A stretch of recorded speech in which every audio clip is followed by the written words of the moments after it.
आप सभी को नमस्ते। और पहले तो नव वर्ष और नवरात्रि के पावन पर्व की बहुत बहुत आप सभी को शुभकामनाएं। ईश्वर से प्रार्थना है कि आप सभी का जो ये वर्ष है, नया वर्ष है, ये बहुत सुख पूर्वक रहेगा। आपके अच्छे कर्म रहेंगे और ईश्वर आपको सदैव सुखी और निरोग रखेंगे।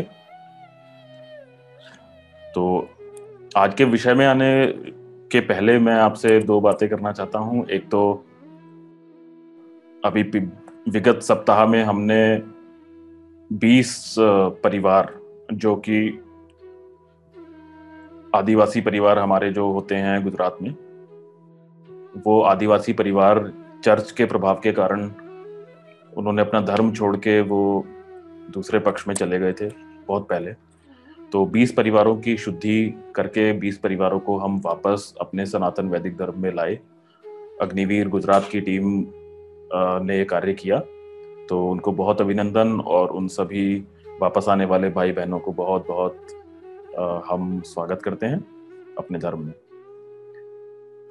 दूसरा, इस सप्ताह, जो विगत सप्ताह, जितने भी हमारे वैदिक धर्म के लोग जो किसी भी अंधी जो एक लड़ाई चल रही है इस समय पे मजहबों की, उसकी भेंट जो भी भाई बहन चढ़े हैं हमारे धर्म के, उन सभी को हमारा प्रणाम है। और कभी भी हमारा कोई भी भाई बहन हमसे नहीं छीने, इसका प्रयास हमको करना है और उसके लिए शक्ति अर्जित हमको करनी है। ये जो हमारे सेशंस होते हैं हर सप्ताह, इसका एक प्रयास ये भी है कि आपको विचारधारा के रूप में, आपको आध्यात्मिक रूप से शक्तिशाली बनाया जाए, ताकि आप जो इस प्रकार के जो चुनौतियां हैं उनको एकदम उनको हेड ऑन ले सकें, उनको टक्कर दे सकें।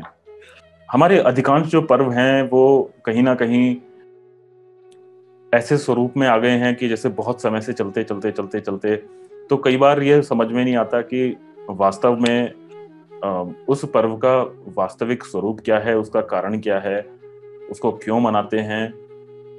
तो इस प्रकार की जब आजकल जो हमारे पर्व हैं वो समझ में ऐसे आता है कि ठीक है, हमारी माताजी ने हमको बताया, माताजी की सास ने उनको बताया, उनकी सास ने उनको बताया होगा।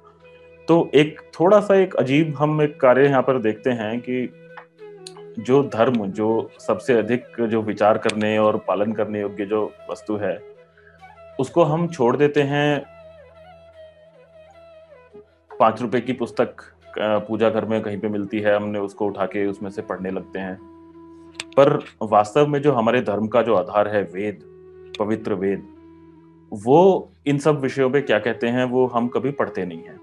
उसके कारण से हमें विषय का सही सही पता नहीं चलता और हम वास्तविक स्वरूप से भटके रहते हैं। तो आज हम देखेंगे कि माता का, जिनको हम माता कहते हैं, शक्ति कहते हैं, इनको अलग अलग रूपों में हमारे घर में जिनकी पूजा होती है, वास्तव में उस माता का सच्चा स्वरूप कैसा है। तो सबसे पहले मैं आपको बताऊंगा कि जो माता है वो वास्तव में माता क्यों है। माता माता का जो उद्गम है, माता का जो शब्द का उद्गम है, वो कैसे है। तो आप ध्यान से सुनिएगा।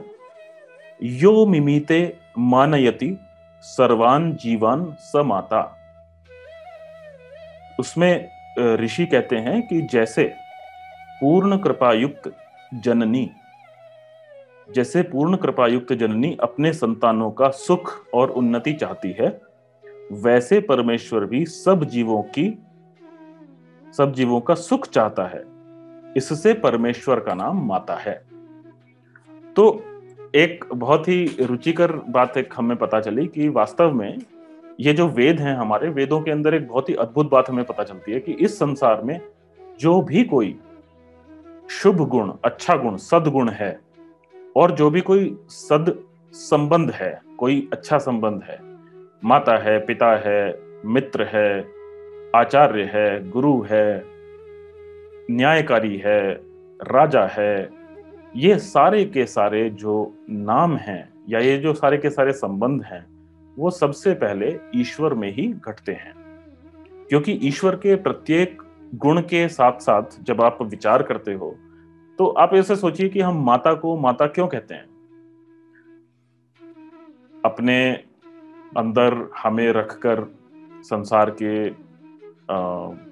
कठिनाइयों से बचाने वाली, हमारे शरीरों का निर्माण करने वाली, शरीर निर्माण करके हमें इस संसार में लाने वाली, अपना सुख त्याग करके हमें सुख देने वाली, जो सदैव हमारे उत्पन्न होने से लेकर जब तक उसके अंदर सामर्थ्य रहती है तब तक वो केवल देती ही देती है। इस गुण के कारण माता माता है। अच्छा, तो जैसे यहां पे कहा कि यो मिमीते मानयति सर्वान जीवान स माता, जैसे माता आपकी केवल और केवल आपका सुख और वृद्धि चाहती है, उसी प्रकार तो इसलिए अब ये वाला गुण जो है, आपकी वृद्धि और आपका सुख चाहना, ये हम अपनी माता के अंदर सबसे अधिक देखते हैं, तो इसलिए हम उसे माता कहते हैं। परंतु वेद ये कहते हैं कि आपकी उस जन्म देने वाली माता से भी अधिक यह अर्थ एक दूसरी सत्ता के ऊपर लगता है। उस सत्ता का नाम है ईश्वर, जो जिसे हम भगवान कह लेते हैं या ईश्वर कह लेते हैं, ब्रह्म कह लेते हैं, जो भी आप उसे कह लें, उसके ऊपर यह गुण लगता है। कैसे? जब हम कहते हैं हमारी माता ने हमको जन्म दिया, हमें जीवन दिया, हमें हमारा शरीर दिया, तो आप थोड़ी सी इसके थोड़ा गहराई में जाइए। हमारी माता ने हमें शरीर कैसे दिया? निश्चित रूप से हमारी माता ने हमें अपने अंदर रखा, हम उसके अंदर बने, हम उसके रक्त से, उसके मांस से, उसके शरीर से हम बने, और इसके लिए हम सदैव उसके चरणों में बैठे रहते हैं। पर आप विचार कीजिए, क्या कभी माता ने हमारे शरीर को अपने हाथ से बनाया? माता बेचारी बड़े कष्ट सहती है, पूरे 9 महीने तक कष्ट लेती है, उसके बाद में पूरा जीवन हमारे लिए कष्ट लेती है। परंतु क्या माता ने अपने हाथ से हमारा शरीर बनाया था? नहीं। क्या माता ने अपने हाथ से हमारी आंखें बनाई थी? नहीं। तो कहने का अर्थ यह है कि हम माता को माता इसलिए कह देते हैं क्योंकि उसके अंदर हमको आश्रय मिला था, और उस आश्रय के साथ में उस माता से हमको प्रेम मिला था, उस माता से हमको वृद्धि मिली, उस माता से हमको शौर्य मिला, शक्ति मिली, इत्यादि। तो वेद ये कहते हैं कि ये जो माता का गुण है, यह वास्तव में उस परम माता जो ईश्वर है, उस गुण का थोड़ा सा भाग आपकी माता के अंदर आ जाता है, तो वो सबसे अधिक प्रेम करने वाली आपको लगने लगती है। अब आप उस ईश्वर के मातृत्व की तुलना कीजिए कि जो आपकी एक एक परमाणु, एक एक अणु, एक एक कोशिकाओं को बहुत ही ध्यान के साथ अपने सामर्थ्य से रचता है, आपको दिख सके इसके लिए आपकी आंखों की रचना करता है, आपका हृदय धड़क सके, आपके शरीर के अंदर रक्त बह सके, वह सर्कुलेट कर सके, इसके लिए वह हृदय का निर्माण करता है। आपका मस्तिष्क विचार कर सके, सोच सके, इसके लिए वह बहुत ही कॉम्प्लेक्स मस्तिष्क का निर्माण करता है। ऐसे ऐसे हमारे छोटे छोटे हाथ, पैर, नाखून, पेट, कमर, गला, बाल, नाखून, सब कुछ ईश्वर अपने बिल्कुल माइन्यूट अपने कंट्रोल, अपने नियंत्रण से करता है। तो यदि हमारी माता, हमें जन्म देने वाली माता केवल इसलिए माता है कि उसने हमें आश्रय दिया, तो उस जगत माता, उस ईश्वर का वो सोचो, वो कितनी बड़ी माता है कि जिसके अंदर हर समय यह सृष्टि, संपूर्ण सृष्टि, जिसके उदर के अंदर, जिसके पेट के अंदर यह संपूर्ण सृष्टि चल रही है, और हमारी माता के शरीर के अंदर भी घुसकर जो हमारे आंख, नाक, पैर, कान, हाथ, गला, इन सब का निर्माण करता है, हमारे अंदर के अवयवों का निर्माण करता है, ताकि हम अपने शरीर से पुरुषार्थ कर सकें। तो क्योंकि ईश्वर हमें वास्तव में हमें जन्म देने वाला है और हमें हमारे शरीर देने वाला है और उस शरीर का संपूर्णता से पालन करने वाला है। हम अपनी माता से पोषण अवश्य ग्रहण करते हैं जब हम माता के शरीर में होते हैं, परंतु वो पोषण कैसे आपसे संबंधित होता है, कैसे माता के शरीर से पोषण आपके शरीर में जाता है, वो जो कॉम्प्लेक्स प्रक्रिया है वो हमारी माता ने डिजाइन नहीं करी, वो एक दूसरी माता ने डिजाइन की, जिसको वेद वास्तव में माता बोलते हैं। तो वेद का ये कहना है कि इस संसार में जो भी कोई सद्गुण या सद संबंध है वह सबसे पहले ईश्वर में घटित होता है। इसलिए यदि कोई आपसे पूछे कि आपकी माता कौन है, तो आपका सबसे पहला उत्तर होना चाहिए ईश्वर हमारी माता है। और फिर दूसरे स्थान पे नंबर आता है जो आपकी जन्म देने वाली माता है। इसी प्रकार से यदि कोई आपसे पूछे आपका पिता कौन है, तो हमारे जन्म का कारण बनने वाला, हमारे ऊपर सुरक्षा का कवच देने वाला, हमारे सिर पे छत देने वाला, हमारे लिए पुरुषार्थ करने वाला, हमें सब दुखों से बचाने वाला, वह पिता। तो ये पिता का संबंध भी सबसे पहले ईश्वर में घटता है। तो इस प्रकार से वेद हमारे ये कहते हैं कि इसी प्रकार यदि कोई बोलता है कि आपका मित्र कौन है, तो सबसे पहले आपको ईश्वर का पता होना चाहिए। आपका सबसे पहला मित्र ईश्वर है। यदि कोई बोलता है रक्षक, तो सबसे पहला रक्षक आपका ईश्वर है, क्योंकि वह अंदर से लेके बाहर तक हर समय आपकी रक्षा निरंतर कर रहा है। जब तक हमारे कर्म, स्वयं के कर्म इस योग्य नहीं होते कि हमको कोई दुख प्राप्त हो या हमको मृत्यु प्राप्त हो, उस क्षण तक इस संसार का कोई भी सामर्थ्य, इस संसार का कोई भी राक्षस, इस संसार का कोई भी दुष्ट मनुष्य या जंतु, वह हमको किंचित भी हानि नहीं पहुंचा सकता। ईश्वर उसने इतनी जम के ये व्यवस्था कर रखी है, इसलिए ईश्वर का नाम रक्षक है। तो यदि कोई आपसे पूछता है, आपको जेड सिक्योरिटी मिली हुई है, परंतु आपसे कोई पूछता है कि आपका रक्षक का नाम क्या है, तो सबसे पहला नाम है ईश्वर। तो इस प्रकार से जितने भी सत्संबंध, जितने भी अच्छे संबंध, जितने भी अच्छे गुण इस संसार में संभव हैं, वे सारे के सारे सबसे पहले ईश्वर में घटित होते हैं। इसलिए माता, जब हम माता कहते हैं कि माता, तो माता से सबसे पहला जो अर्थ है वो ईश्वर का ग्रहण होता है, ऐसा वेद कहते हैं।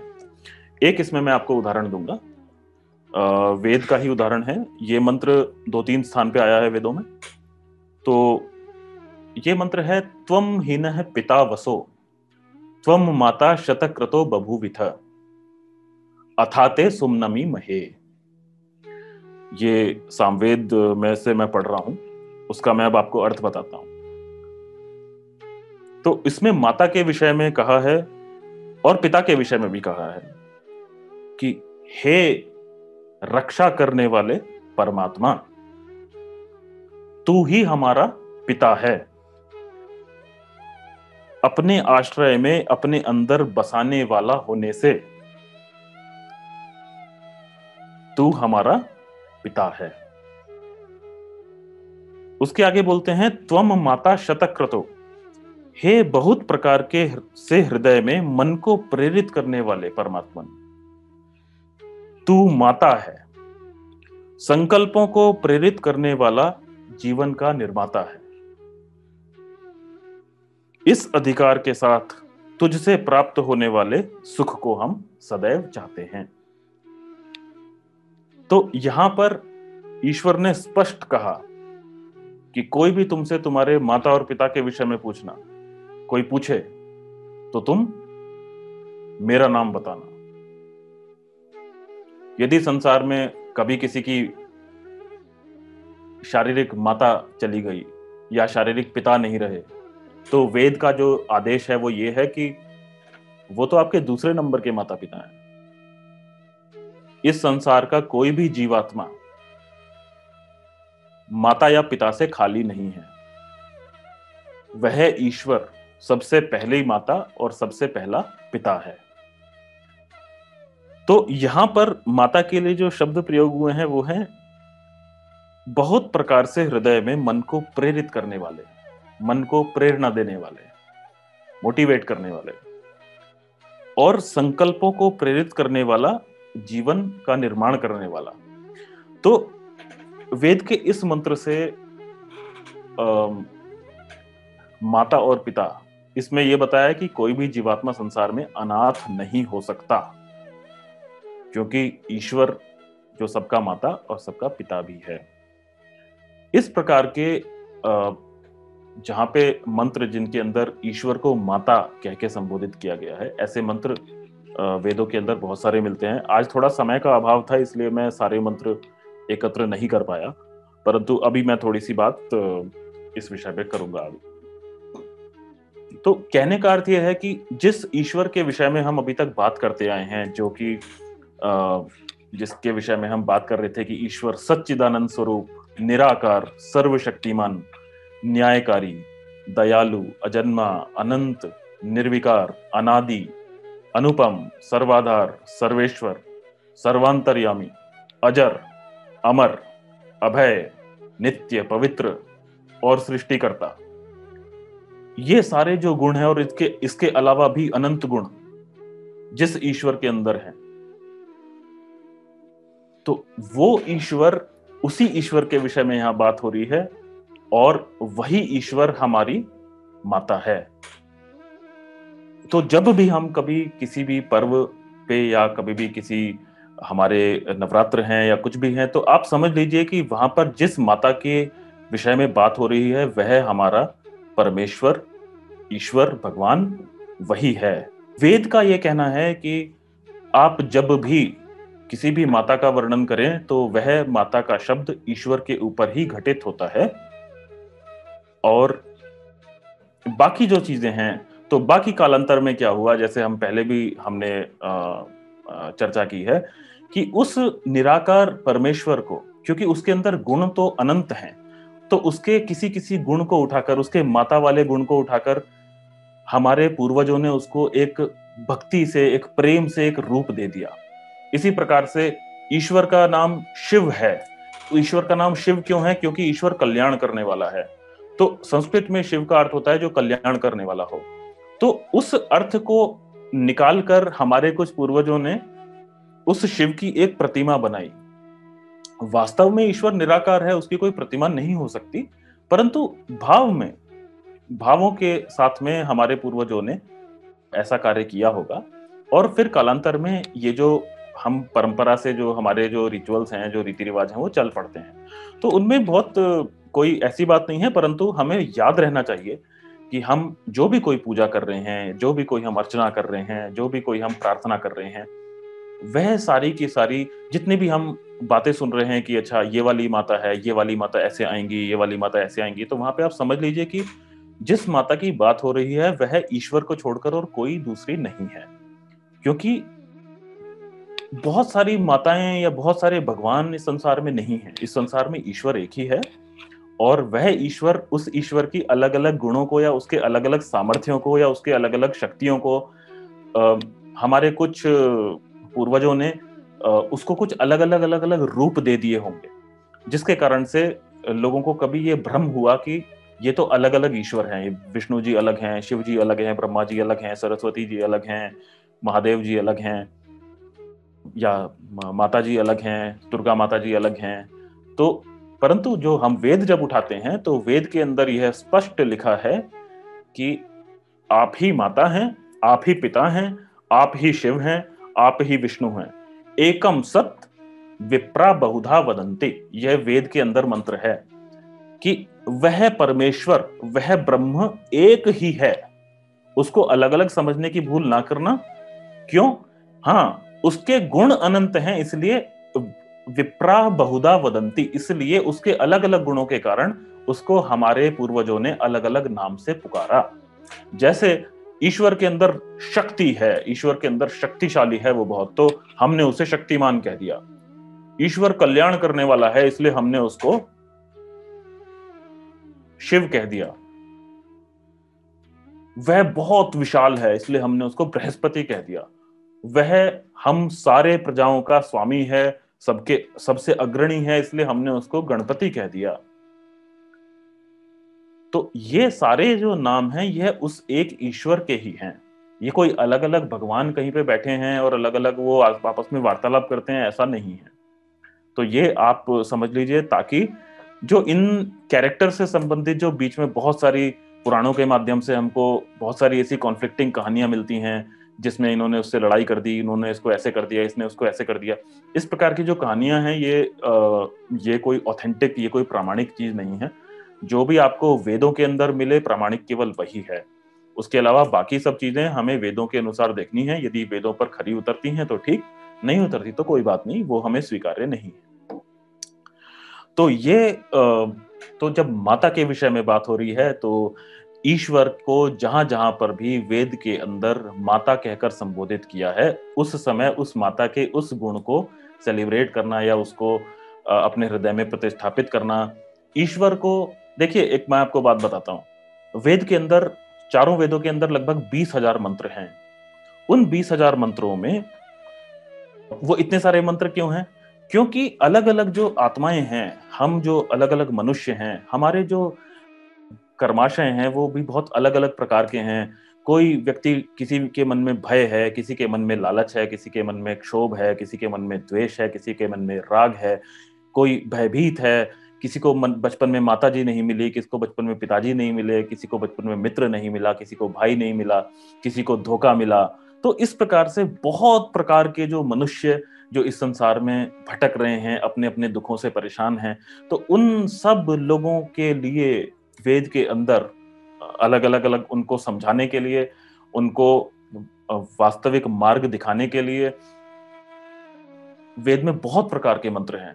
जैसे कोई बहुत भयभीत है अंदर से, तो उसके सामने वो वाले मंत्र बहुत ही उपयोगी हैं जिसके अंदर ईश्वर के रक्षक होने की बात कही जाती है, जहां पे ईश्वर को बोला जाता है कि जब ईश्वर यदि हमारे अंदर है, जो कि है, तो वह कभी भी हमें परास्त नहीं होने देगा। वो कभी भी हमारे कर्मों से इधर उधर हमको कोई फल नहीं देने वाला।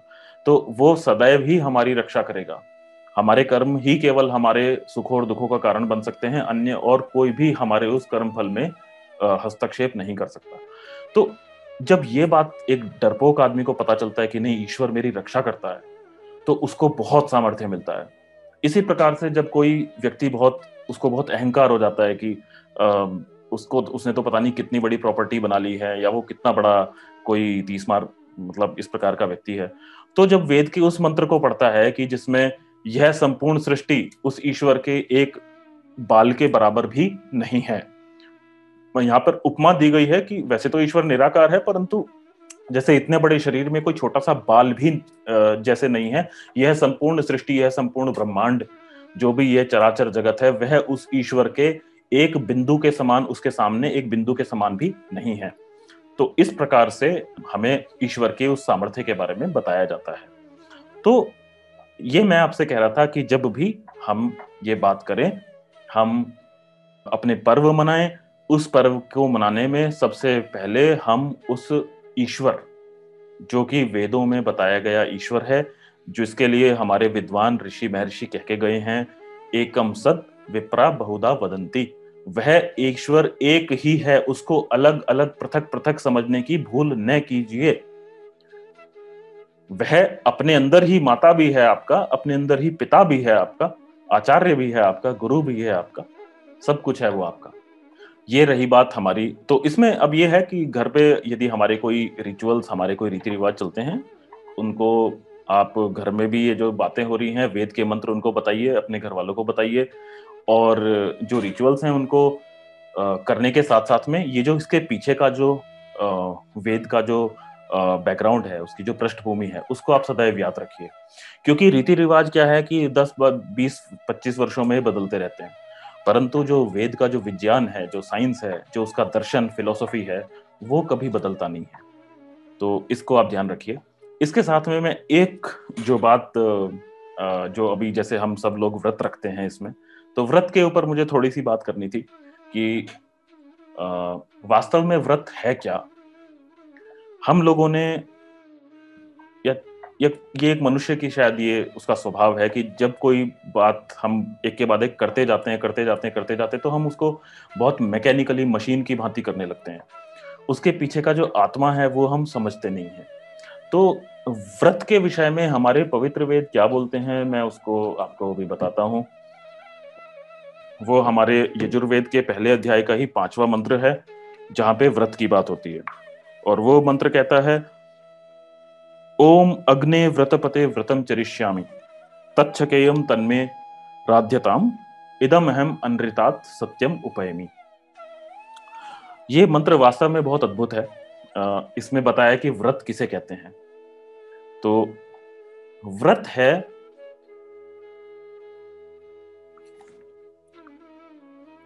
इसमें इस मंत्र में प्रार्थना की गई है कि हे ईश्वर, हे अग्ने, हे व्रतपते, कि आप संपूर्ण व्रतों के धारण करने वाले और संपूर्ण व्रतों के स्वामी हो।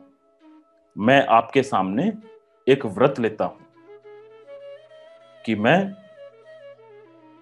इदम अहम अनृतात्, मैं सदैव ही असत्य और अनृत को छोड़ूंगा और सत्य और रित को अपनाऊंगा। अब इसमें 2-3 शब्दों का मैंने प्रयोग किया, मैं आपको बताता हूं धीरे धीरे क्या है। व्रत कहते हैं संकल्प को। व्रत कोई भोजन नहीं किया मैंने, इस चीज को व्रत नहीं कहते। मैंने नमक नहीं खाया, उस चीज को व्रत नहीं कहते। व्रत कहते हैं मैंने व्रत किया, व्रत अर्थात मैंने संकल्प किया।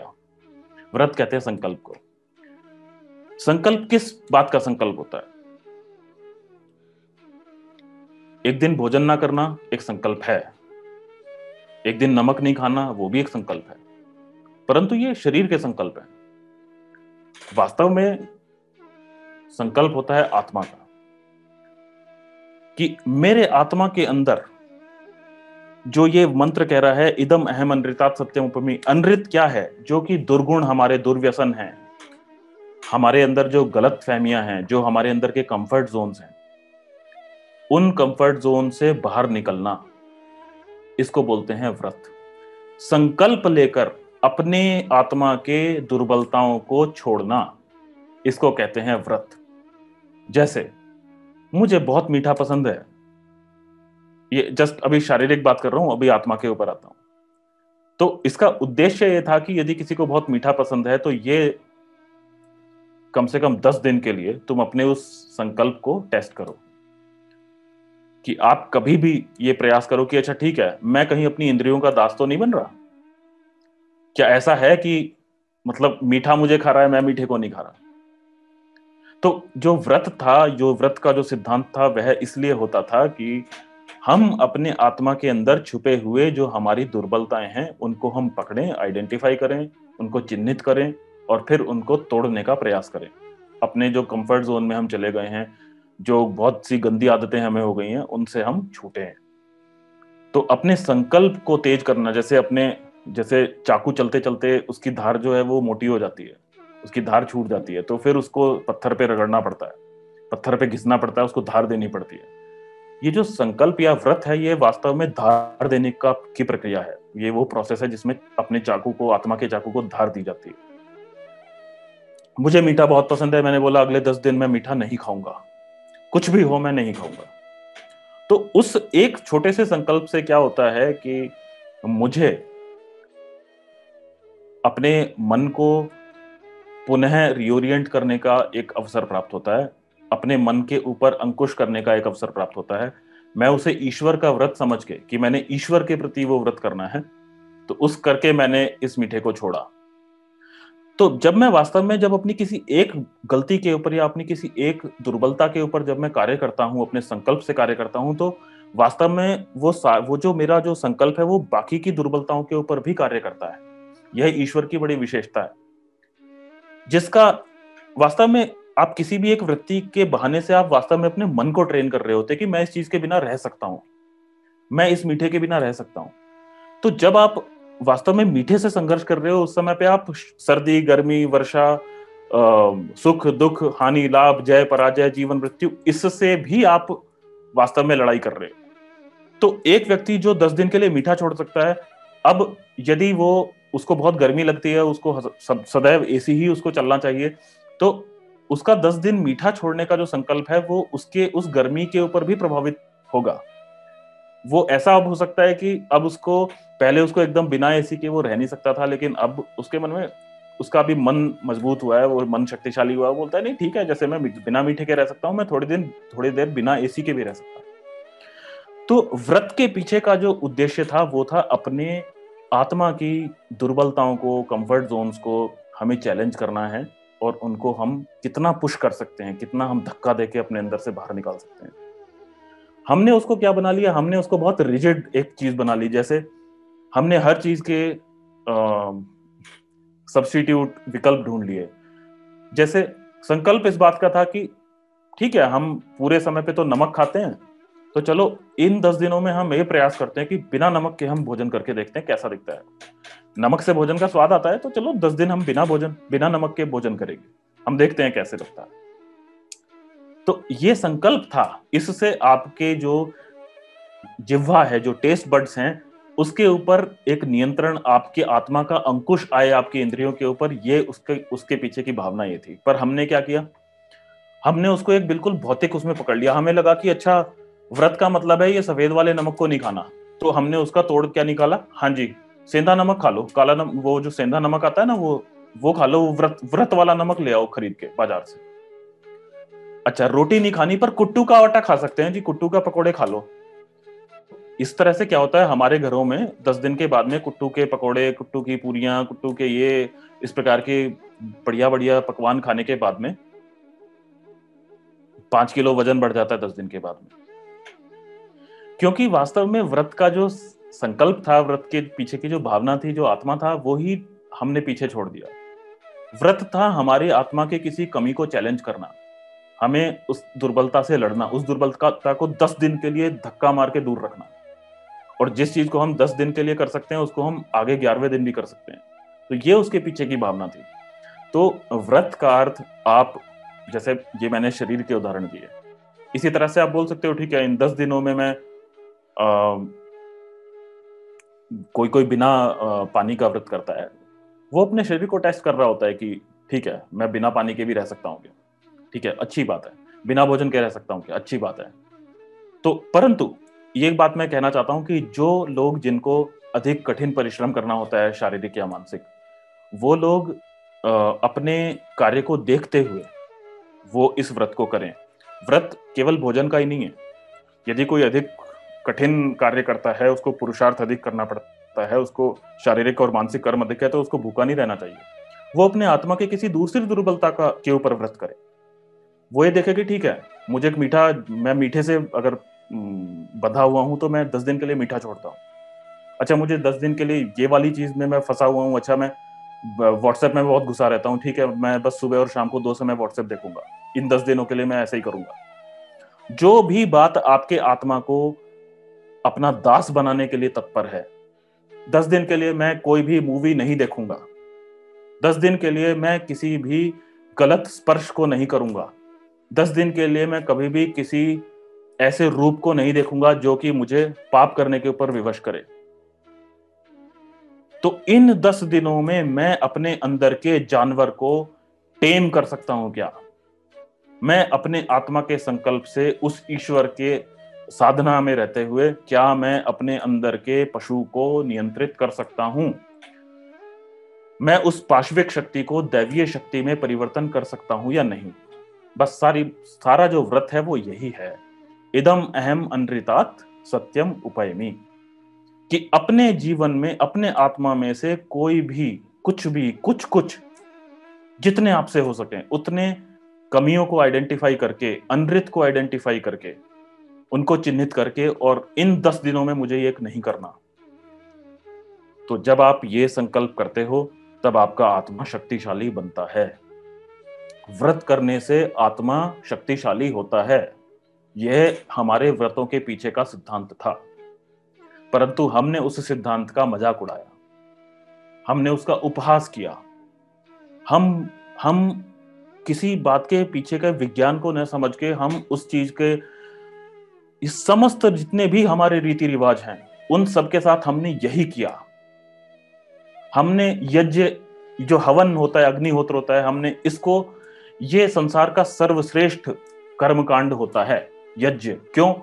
क्योंकि हमारे शरीरों में से जितनी गंदगी, जितनी दुर्गंध हमारे मल मूत्र आदि के विसर्जन से, हमारे जो हम वायुमंडल में जो जितने भी हम श्वास प्रश्वास के जो गंदगी छोड़ते हैं, उन गंदगी को, और फिर जो हम अपने सड़क पे जो अपनी गाड़ियां चलाते हैं, जो कारखाने चलाते हैं, उन सब गंदगियों को निपटने के लिए हमारे यहाँ पर ये अग्निहोत्र की व्यवस्था सुबह और शाम को होती थी कि आप अपने जितना गंदगी आपने व्यक्तिगत रूप से इस संसार में आज निकाली है, उससे अधिक सुगंधी, उससे अधिक जड़ी बूटियों को आप अग्नि में होम कर दीजिए, ताकि जो पिछले 12 घंटे में जो आपने गंदगी मचाई है, उस 12 घंटे की गंदगी का आप कॉम्पनसेशन आपने वातावरण में लौटा दिया। यह वैज्ञानिक फैक्ट है, इसके ऊपर वैज्ञानिक रिसर्च हुई है कि जब अग्नि के अंदर जड़ी बूटियों को घी के साथ में, सुगंधी युक्त द्रव्यों के साथ में मिलाया जाता है, तो गंदगी का निवारण होता है। जल, आकाश, वायु सब ये शुद्ध होते हैं। आप कभी भी अच्छे से, जब कोई अच्छा यज्ञ करने वाला व्यक्ति हो, जिसको पता हो कि घी कैसे जलाना है, घी सामग्री का कितना अनुपात लेना है, आप उस यज्ञ में बैठिए, उस यज्ञ की सुगंध आपको 200 मीटर दूर से आने लगेगी, और ऐसा लगेगा कि बस मुझे यहां से हिलना ही नहीं है, हटना ही नहीं है। तो ये जो यज्ञ था, और इस यज्ञ में जब हम आहुति देते हैं तो बोलते हैं इदम इंद्राय इदम नमः, कि हे ईश्वर, यह तेरे लिए है, यह तेरे पदार्थों के लिए है, यह तेरे वायुमंडल की शुद्धि के लिए है, इसमें मेरा कुछ नहीं है। इदम न मम, आहुति देने का के पीछे की भावना यह है कि जो मैं डाल रहा हूं ये भी तेरा दिया हुआ पदार्थ है, इसलिए मेरा कुछ भी नहीं है। जो कहते हैं ना, तेरा तुझको अर्पण, कि तेरा ही घी था, तेरी बनाई हुई गाय माता से, तेरे ही बनाए हुए किसी और पशु से हमने वो घी बनाया, तेरे ही बनाई हुई जड़ी बूटियों को हम तोड़ के लाए, तेरे ही बनाए हुए इस शरीर से हम अभी बैठे हुए यज्ञ कर रहे हैं, और तेरी ही बनाई हुई उस अग्नि के अंदर हम उसको डाल के इस तेरे ही बनाए हुए इस वायुमंडल को शुद्ध कर रहे हैं, इसमें मेरा कुछ नहीं है। तो जब ये इदन न मम की भावना आती है तो यज्ञ, तो आत्मा का हर कर्म यज्ञ बन जाता है, उसको बोलते हैं निष्काम कर्म। तो यज्ञ को श्रेष्ठतम कर्म इसीलिए बोला गया था क्योंकि यज्ञ के हर मंत्र के अंत में होता है इदम न मम, यह मेरा नहीं है, यह मेरे लिए नहीं है, ये ईश्वर, ये समस्त आपकी इस सृष्टि के लिए है। और हमने यज्ञ को क्या बना दिया? अच्छा जी, किसी का बालक नहीं हो रहा, इसको यज्ञ करवाओ, इसको यज्ञ करवा लो, यज्ञ करवाने से बालक हो जाएगा। हमने क्या बनाया? हमें बोला कि अच्छा इसको नौकरी वगैरह की समस्या है, चलो इसके लिए यज्ञ करा दो, इसको ये वाला यज्ञ करा दो तो हो सकता है नौकरी लग जाए। हमने यज्ञ को सीमित कर दिया है अपने स्वार्थ की पूर्ति के लिए, कि हमारे घर में यज्ञ तभी होगा जब हमें ये पता चलेगा कि या तो उससे कोई नौकरी लग रही है, या कोई बच्चा होने वाला है, या कुछ और कोई घर में कोई विघ्न पड़ रहा है तो हमने यज्ञ करा लिया, या फिर कोई पूजा, या कोई जैसे अब नवरात्र चल रहे हैं तो उसमें कुछ कुछ लोग बैठ के यज्ञ कर लेते हैं। तो हमारा जो धर्म है वास्तव में, हम वो इदन न मम के भाव से ना करके, हमें लग रहा है कि अच्छा यार नवरात्र आ गए, अगर हमने पूजा अर्चना नहीं करी तो दंड मिलेगा हमें, या ऐसा ना हो जाए कि अनिष्ट हो जाए कुछ। तो अनिष्ट ना हो इस भावना से यदि हम कार्य करते हैं तो फिर हम ईश्वर से प्रेम नहीं कर रहे, फिर तो हम एक सौदेबाजी कर रहे हैं, हम एक व्यापार खेल रहे हैं ईश्वर के साथ। हमें लगता है कि ईश्वर को हम कुछ आहुतियां डाल के, उसको कुछ पूजा अर्चना करके हम उसे प्रसन्न कर लेंगे, उसे हम अपीज कर लेंगे। तो ऐसा नहीं है, ईश्वर को हमारी किसी अपीजमेंट की आवश्यकता नहीं है। ईश्वर हमारे अंदर यही कहता है, इदम अहम अनृतात सत्यम उपैमि, कि हे मनुष्य, तू अपने अंदर के संकल्प से, अपने अंदर की गलत वृत्तियों को छोड़ता हुआ अच्छी वृत्तियों को मुझको प्राप्त कर। तो अपने जीवन में कोई भी 1, 2, 3, 4, 5 जितने भी आपको अपने आत्मा में कमियां दिखती हैं, शारीरिक, आत्मिक, आध्यात्मिक, उन सबको आप लीजिए और अगले 10 दिन के लिए बोलिए कि मैं इन 10 दिन में ये नहीं करने वाला। यदि आप एथलीट हो, आप पढ़ाई लिखाई कर रहे हो, आपको दिन भर में जॉब करनी पड़ती है, आप बिल्कुल भूखे मत रहिए। भोजन नहीं करना व्रत नहीं होता। मैंने आपको व्रत का अर्थ बता दिया कि कोई भी अच्छा संकल्प जिससे आपकी आत्मा की कोई गलत वृत्ति को आप पीछे धकेलते हो, वो व्रत है।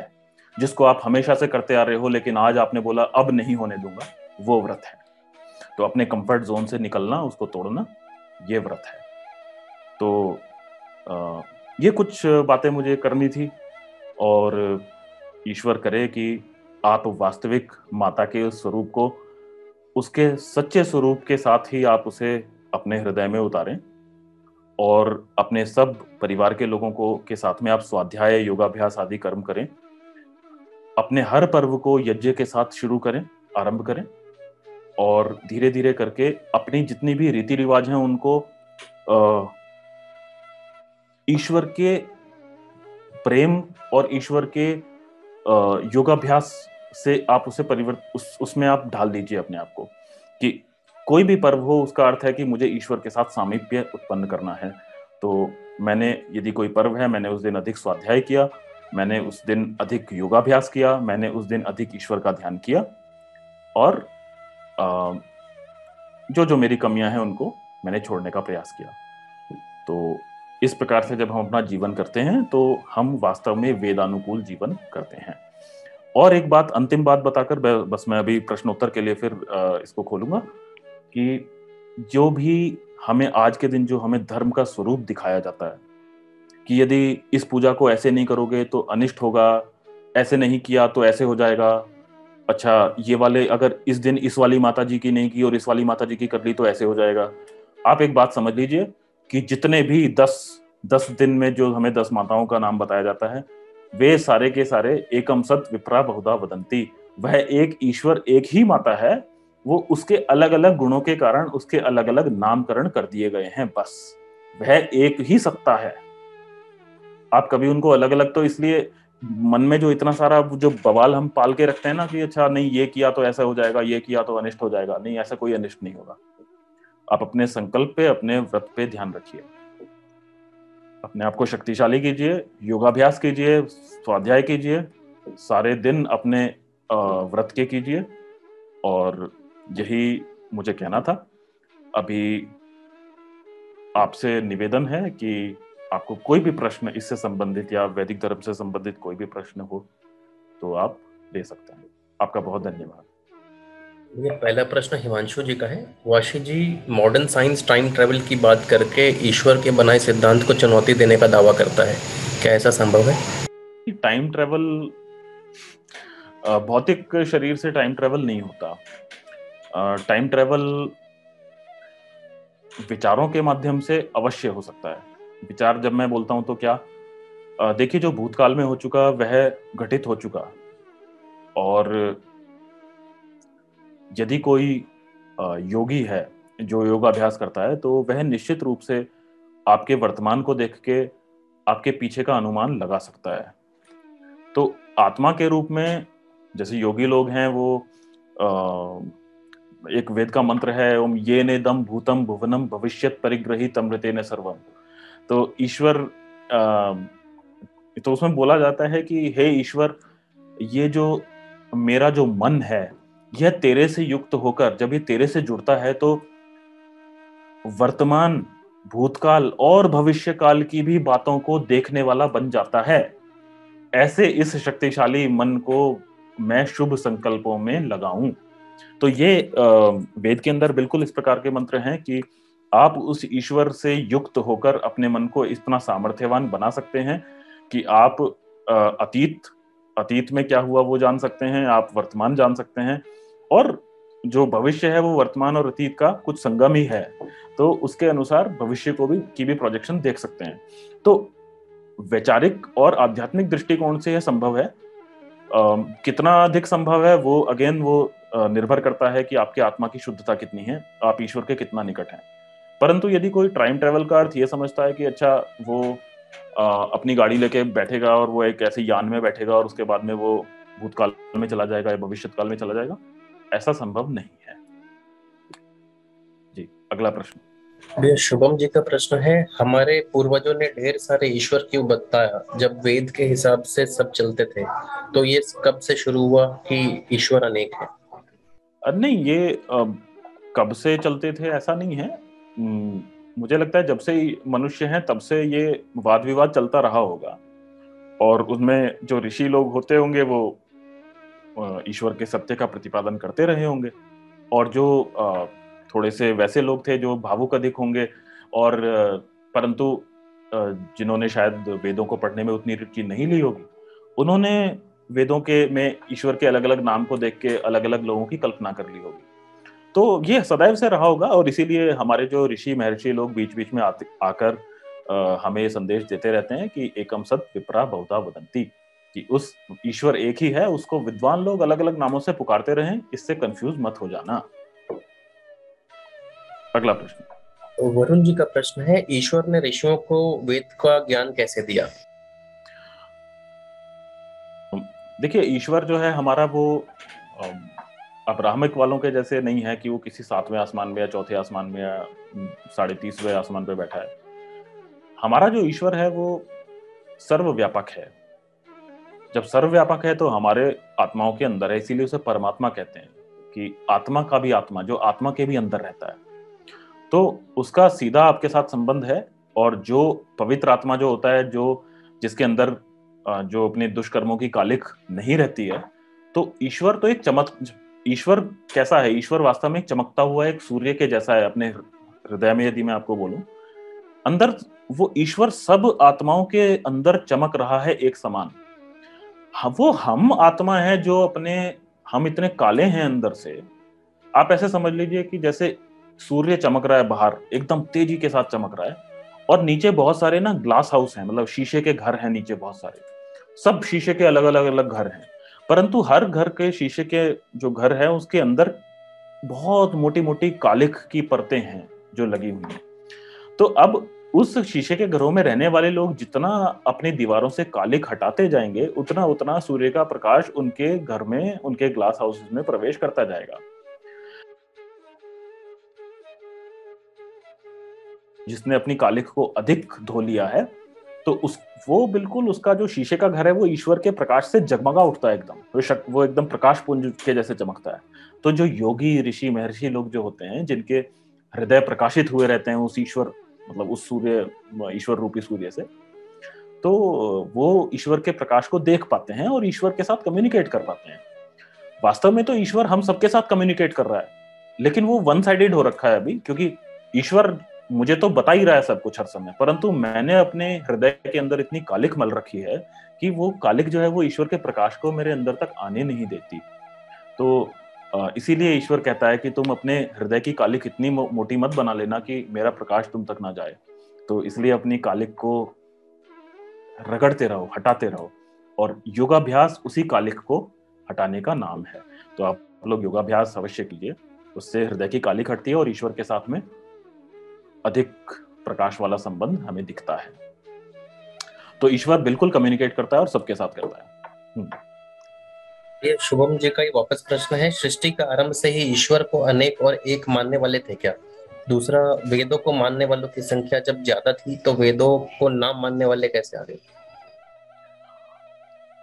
ये ऐसा है कि ये सृष्टि के आदि में कुछ अच्छा, बहुत अच्छाई थी, और सृष्टि के अब जो है वो बहुत कम अच्छाई है। मैं इस बात में विश्वास नहीं करता। सदैव इस सृष्टि में, इस पृथ्वी पर सदैव अच्छे लोग और खराब लोगों का जो अनुपात है वो लगभग एक ही जैसा रहता होगा। तो इसमें ऐसा नहीं है कि पहले को तो बहुत अच्छे मनुष्य थे, फिर अचानक से एक दिन गड़बड़ हो गए सब कुछ, ऐसा नहीं है। तो क्योंकि आत्माओं के अपने कर्मों के आधार पे सब चीजें चलती हैं, तो इसलिए आत्मा तो वही घूम रहे हैं ना इधर उधर से, तो वही आते जाते हैं, वही चलते जाते हैं, आते जाते हैं, चलते जाते हैं। तो इस प्रकार से मोटा मोटा इसी तरह से शायद रहता होगा। तो देखिए, ईश्वर बहुत सारे हैं या एक है, ये कोई झगड़े की बात नहीं है। ये एक बहुत ही एक सीधी सी बात है कि यदि कोई एक संपूर्ण सत्ता है, यदि कोई एक बेस्ट, एक इन्फाइनाइट सत्ता है, तो वो एक ही हो सकती है, वो अद्वितीय ही हो सकती है, ऐसे दो नहीं हो सकते। यदि कोई एक सत्ता सर्वव्यापक है तो कोई दूसरी सत्ता भी उसी के जैसे सर्वव्यापक नहीं हो सकती। एक ही, जैसे एक म्यान में दो तलवार नहीं रहती, इस प्रकार से। तो ये बात है। अब अलग अलग प्रकार के लोग अलग अलग इंटरप्रिटेशन अपनी हर समय देते रहे होंगे, तो इसमें कोई झगड़े वाली बात नहीं है। मतलब ये कोई झगड़े का विषय नहीं है। किसी को लगता है अगर कि अधिक भगवान होते हैं तो बिल्कुल लगता होगा, परंतु तर्क से, बुद्धि से, भाव से, विद्या से उसको टेस्ट करते रहना चाहिए। जी, अगला प्रश्न। क्षितिज जी का प्रश्न है, सर एज पर टॉपिक माय क्वेश्चन इज कि फास्टिंग के पीछे साइंस भी है which is detoxification. Are every festival has logic. I am not talking about superstitions here, I do not follow them, but this time of season शरद ऋतु and onset of वसंत comes fasting because हमें कफ से related बीमारी होती है due to change in season. I have healed myself mentally as well through such fasting. So just want to confirm कि fasting का जो लोग मजाक उड़ाते हैं उनका क्या किया जाए सर? नहीं, देखिए, जो मजाक उड़ा रहा है वो तो बिल्कुल दुर्बुद्धि, वो तो शत्रु भाव के साथ मजाक उड़ा रहा है। तो जो मजाक उड़ा रहा है उसके लिए तो हमें कुछ करना ही नहीं है। मतलब उसको तो यदि पिटाई कर सकते हो तो कर दीजिए, परंतु हमें ये पता होना चाहिए कि हम जो चीज कर रहे हैं, जो बात कर रहे हैं, उसके पीछे का हमें विज्ञान क्लियर होना चाहिए। हाँ, जब हम कुछ समय के लिए अपने भोजन को छोड़ते हैं, कुछ कुछ समय, तो हमारे शरीर को पुनः जो कोई यदि कोई खराबी होती है तो उससे पुनः वापस उस अच्छी अवस्था में आने के लिए ये बहुत मतलब आपकी आंतें कुछ समय के लिए काम नहीं करती, ये आप उनको थोड़ा आराम करने का अवसर देते हो तो वो पुनः अपनी अच्छे अवस्था में वापस आ जाती होगी। तो इस प्रकार से बिल्कुल ये एक वैज्ञानिक चीज है। और जैसे मैंने बोला कि इस शारीरिक विज्ञान से भी बढ़ के जो व्रत का जो सिद्धांत है वो आत्मा के ऊपर निशान छोड़ने का है, कि आपके अंदर, आत्मा के अंदर जो समस्याएं हैं, ये शारीरिक भाग उस आत्मा के भाग का ही एक छोटा सा एक उसका हिस्सा है। तो आत्मा के अंदर की जो कमियां हैं उनके ऊपर हमें इसको लगाना है। और तो बिल्कुल ये जो भी वैज्ञानिक पक्ष हैं उससे कोई नकार नहीं सकता। और बस ये होना चाहिए कि हम जो व्रत करने वाले लोग हैं, हमारा चरित्र ऐसा हो कि व्रत करने वाले लोग शक्तिशाली हों, व्रत करने वाले लोग कभी किसी से दबे नहीं। आज क्या हो रहा है, हम 80% होके भी हम झगड़ते रहते हैं या रोते रहते हैं कि नहीं नहीं हमें वहां मारा, हमें वहां मार दिया, हमें राजस्थान में मार दिया, हमें कश्मीर में मार दिया। तो इसका अर्थ यह है कि जो व्रत करने से जो सामर्थ्य आना चाहिए था वो हम नहीं ला रहे। इसका अर्थ है कि हम व्रत को ठीक से नहीं कर रहे। तो ये भी हमें ध्यान रखना पड़ेगा। तो ठीक अर्थों में, ठीक स्वरूप में ही हमें अपने जो धर्म का पालन करना है, इससे यही पता चलता है। जी चिराग। Namaste bhaiya, my question is not related to the current topic, but it would really help if you can address it. There's a sudden wave of wokeness in our college regarding LGBTQ community. When I read more about it, I got to know that it's just a mental illness. So how can we deal with it? I believe it will act like a slow poison for our community. Okay, so yeah, anything that reduces a human body or a human to a sexual or a sexual orientation becomes your prime identity, then certainly you have lost the game. Because the purpose of this human birth is to realize the maximum potential that Ishwar has given us. And if we waste it in these sort of crap, then certainly we are doomed. What to do? See, I always say that darkness is nothing in itself. Darkness is the absence of light. When you have the light, you get the right light, you practice the light, and then you spread the light. Okay. Do swadhyay, do your yoga abhyas, be the best example of a Vedic dharmi. Your physical strength, your mental strength, your spiritual strength, they all must be the examples for people to follow. For example, somebody says, in my college time, many people used to challenge me, okay, you are a vegetarian. I said yes. So how do you get your proteins? So I said, okay, fine, let us have a arm wrestling match. Okay, I used to challenge people with arm wrestling. देता था उनको सीधा, तूने तो बहुत सारा मांस खाया ना, let us have a match.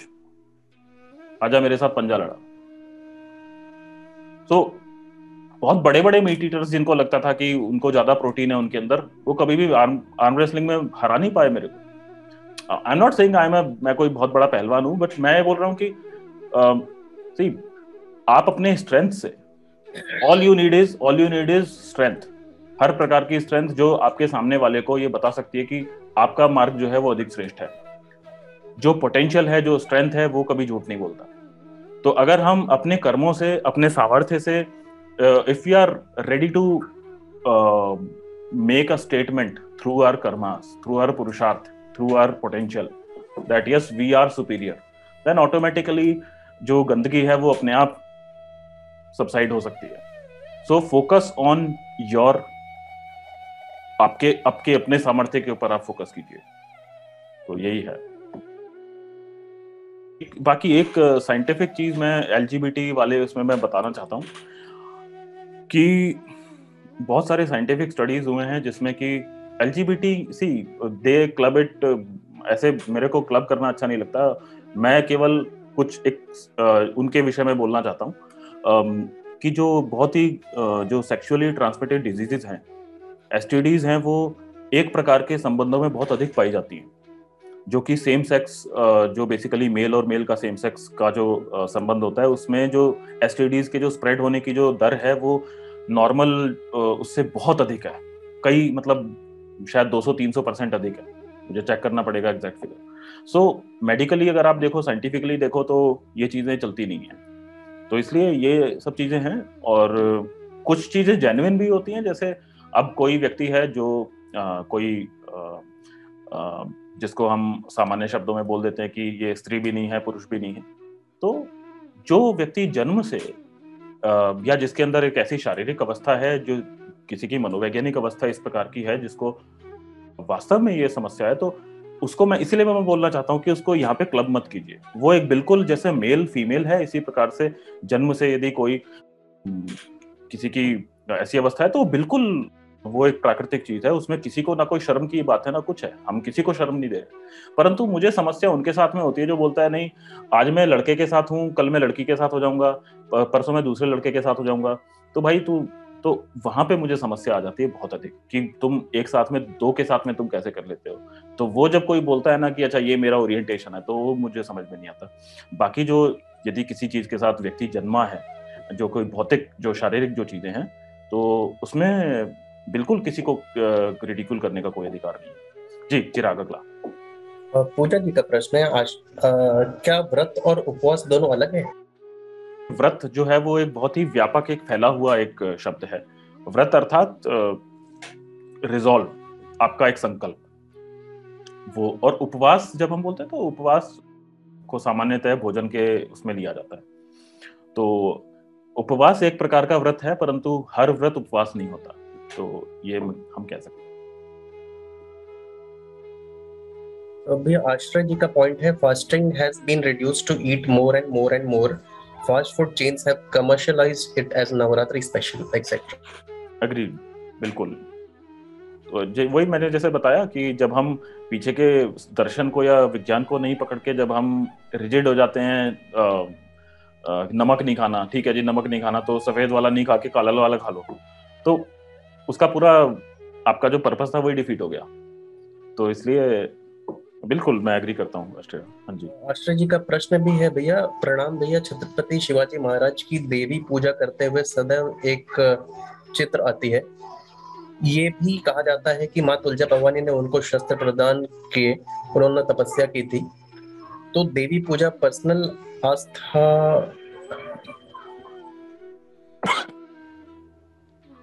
का विषय हो सकता है क्या?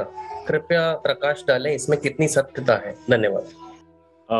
देखिए, मैं जो हमारे महापुरुष जितने भी जिन महापुरुषों ने हमें विशेष रूप से जो पिछले 1300 वर्षों में जो जिहादी आक्रमणकर्ताओं के आगे जिन्होंने भी अपने मतलब जिन्होंने भी अपनी छाती आगे की और जिन्होंने अपने शक्ति से, बाहुबल से इन राक्षसों को परास्त किया, जो इनसे लड़े, वो सब हमारे लिए वंदनीय हैं। तो बहुत कुछ बताया जाता है। जैसे देखिए, बहुत जब बड़े बड़े महापुरुष जब भी कोई कार्य करते हैं, तो उनके साथ में बहुत सारी ऐसी किंवदंतियां और इस प्रकार की ना, बहुत जो मोटिवेट करने के लिए इस प्रकार की जो कथाएं हैं वो प्रचलित हो जाती हैं। तो यदि आप उस प्रकार से देखो तो यदि भवानी, ईश्वर का एक और नाम भवानी है, तो ईश्वर से शिवाजी महाराज को शक्ति प्राप्त थी, तो ठीक है ना, मैं इसको इस प्रकार इंटरप्रेट कर सकता हूँ।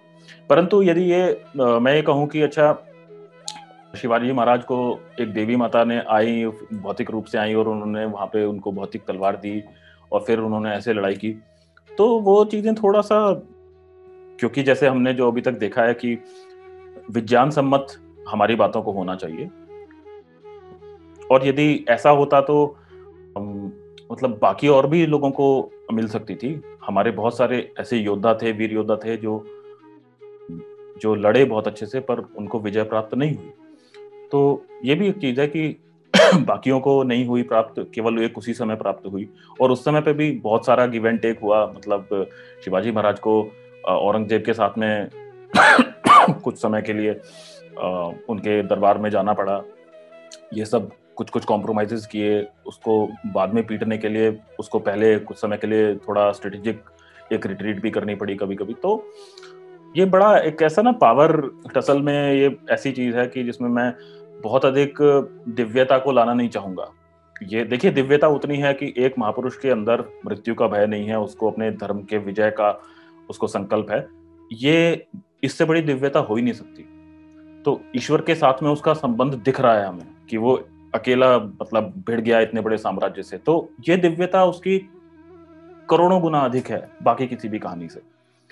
तो ये है। बाकी यदि हमारे किन्हीं मित्रों की यदि भावना ऐसे होती है तो बिल्कुल वो भावना रखें उसमें।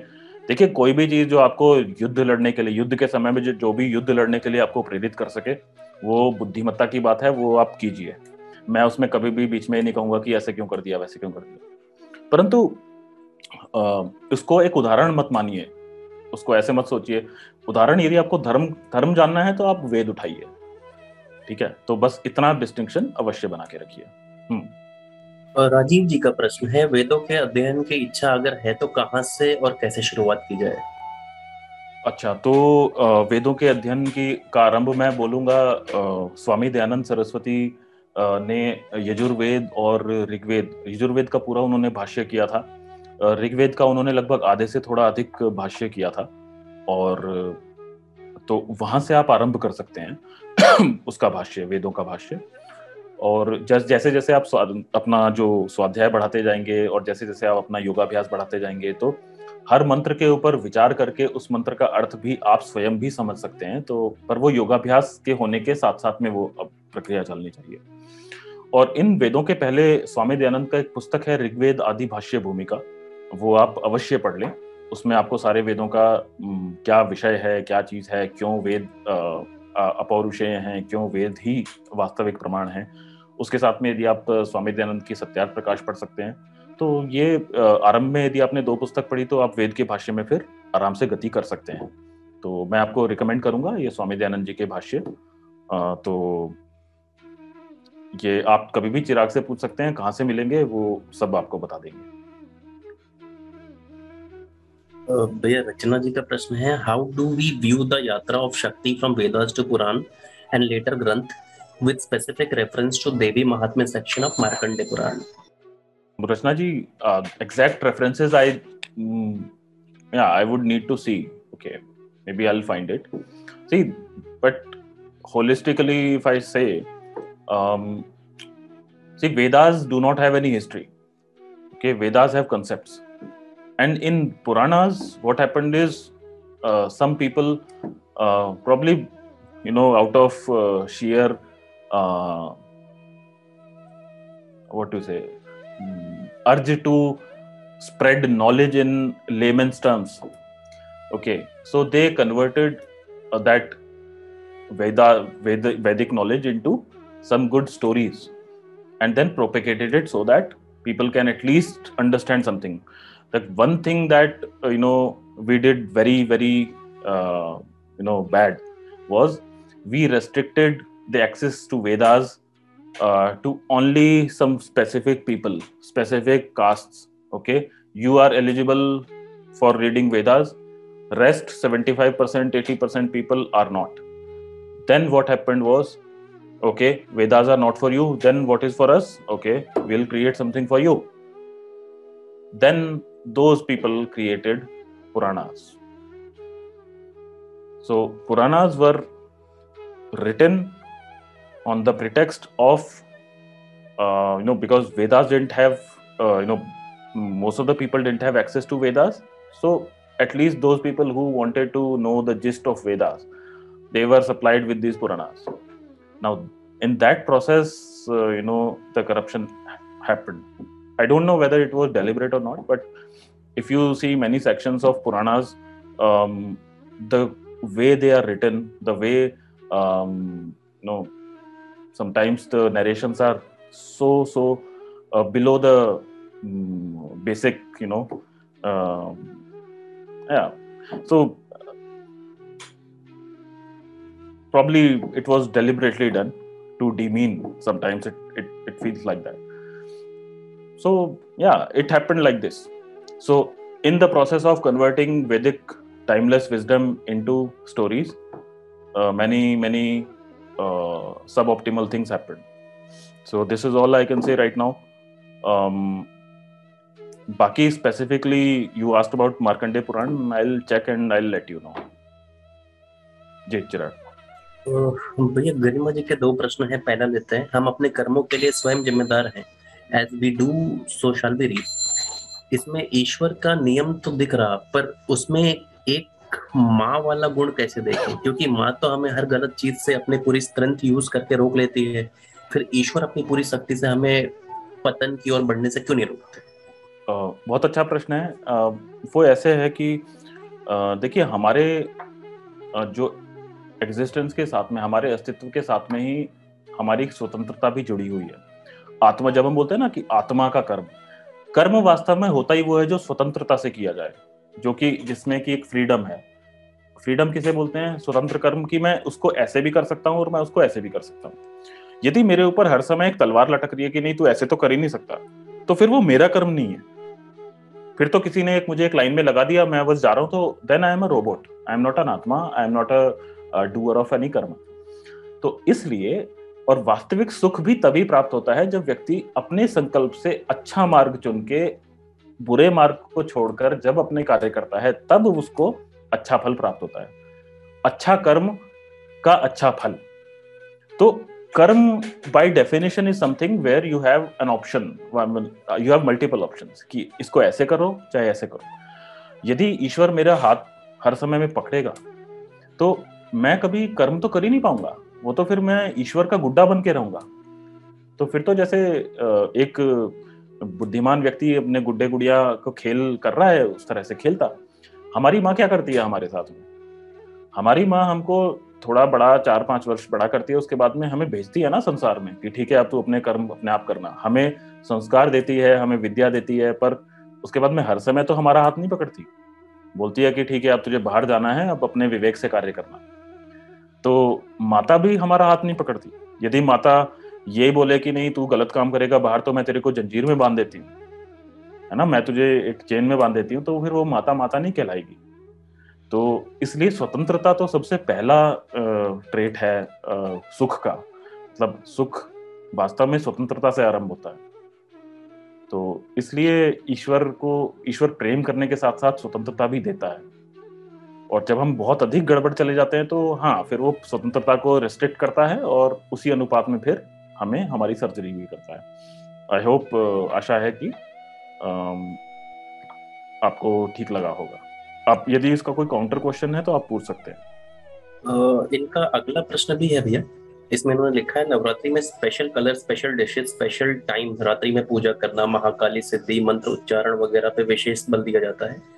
I want to know how relevant is these things as well as vastu शास्त्र and other such related science।